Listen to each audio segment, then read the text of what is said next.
சாப்பிடும்போது பாயாசத்தோட அதே டேஸ்ட்டில் இருக்கக்கூடிய ஒரு பால் கொழுக்கட்டை ரெசிபி தான் இந்த வீடியோவில் நாம் பார்க்க போகிறோம்.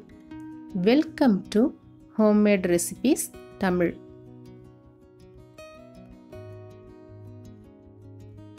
ஃபஸ்ட்டு ஒரு மிக்சிங் பவுல் எடுத்து இதில் 3/4 கப் அளவுக்கு வறுக்காத ரவை சேர்க்கணும். இது கூட கொஞ்சமாக உப்பும் சேர்த்து கரண்டியால் நல்லா மிக்ஸ் பண்ணி விடலாம்.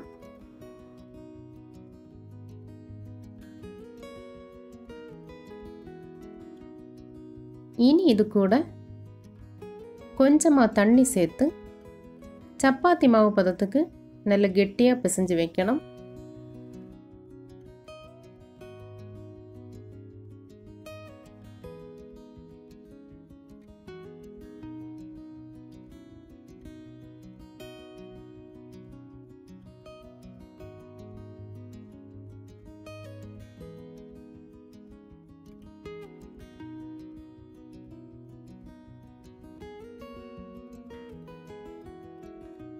இது மாதிரி சப்பாத்தி மாவு பதத்துக்கு நல்ல கெட்டியாக பிசைஞ்சு வச்சதுக்கப்புறமா இனி இதை சின்ன சின்ன உருண்டையாக உருட்டி எடுக்கலாம்.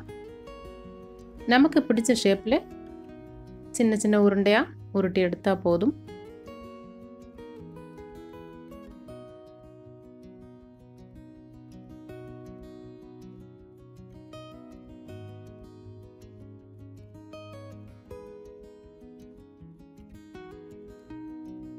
எல்லா மாவையும் இதே போல் சின்ன சின்ன உருண்டையாக செய்து ஒரு பிளேட்டில் அடுக்கி வைக்கலாம்.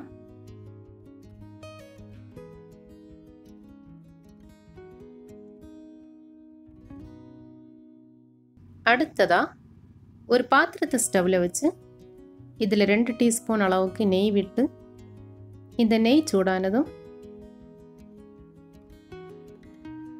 தேவையான அளவும் முந்திரி பருப்பும் கிஸ்மிஸ் சேர்த்து வறுத்தெடுக்கலாம்.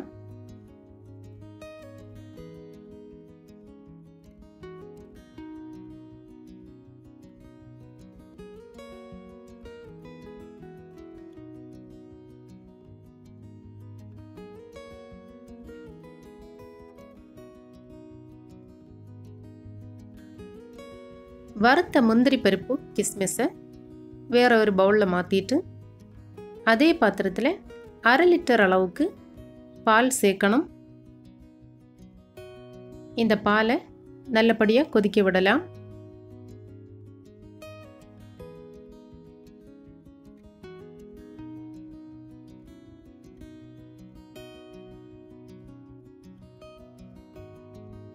பால் கொதிக்க தொடங்கினதும் நம்ம உருட்டி வச்சிருந்த இந்த கொழுக்கட்டையை கொஞ்சம் கொஞ்சமாக இந்த பாலில் சேர்த்து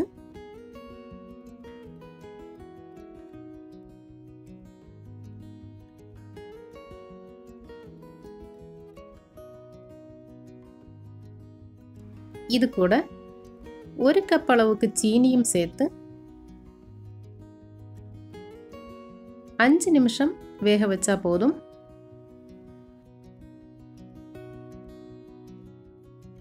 அதுக்கப்புறமா இது கூட 4 ஏலக்காவும் சேர்த்து 1/4 கப் அளவுக்கு ரவையும் சேர்த்து ஒரு கொதி வந்ததும் ஸ்டவ் ஆஃப் பண்ணி இறக்கி அப்படியே ஆற வைக்கலாம். இந்த பாலில் இருக்கக்கூடிய சூடிலே இந்த ரவா கொழுக்கட்டை வெந்துடும். அடுப்பில் வச்சு ரொம்ப நேரம் வேக வச்சோம்னா இந்த கொழுக்கட்டை கல் மாதிரி ஆயிரும். நாம் வறுத்து வச்சுருந்த முந்திரி பருப்பு கிஸ்மிஸ் இது கூட சேர்த்து ஸ்டவ் ஆஃப் பண்ணி இதை அப்படியே ஆற வைக்கலாம்.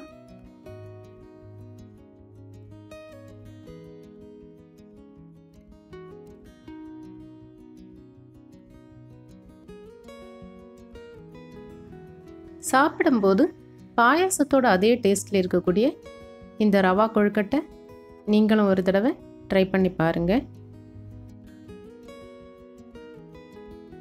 இந்த ரெசிபி உங்களுக்கு பிடிச்சிருந்ததுன்னா மறக்காமல் லைக் பண்ணுங்கள். நம்ம சேனலை ஃபஸ்ட்டு டைம் பார்க்கக்கூடியவங்க கண்டிப்பாக சப்ஸ்கிரைப் பண்ணி பக்கத்தில் இருக்கக்கூடிய பெல் ஐக்கனை கிளிக் பண்ணுங்கள். இன்னும் அடுத்தடுத்த ரெசிபியில் சந்திக்கலாம்.